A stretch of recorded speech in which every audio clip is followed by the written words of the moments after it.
C'est parti.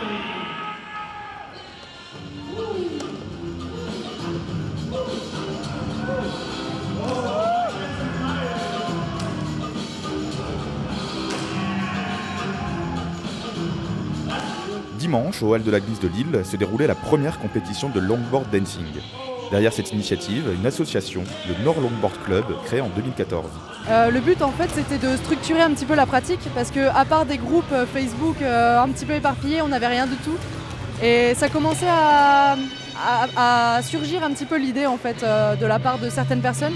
Donc on a décidé de monter ça en association justement pour pouvoir permettre l'organisation de ce genre d'événement en fait. Parce que si on est juste une bande de copains, bah administrativement on peut rien faire. Donc en plus d'être une bande de copains, on a un vrai cadre, on a un vrai club, on propose des vraies licences, des adhésions, etc.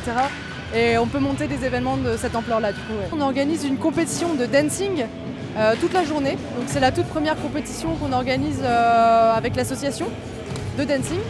Et du coup ça va aussi être la toute première compétition nationale indoor de France en fait. Donc on est content d'organiser ça. Ouais.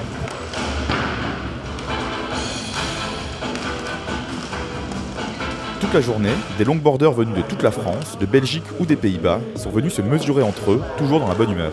Au programme, plusieurs disciplines, le hippie jump, qui consiste à sauter le plus haut possible, le jet turn, qui fait appel à l'équilibre, ou le dancing, qui consiste à faire parler son esprit créatif en musique. Plus qu'une simple passion, le longboard est avant tout un sport à part entière et un réel mode de vie.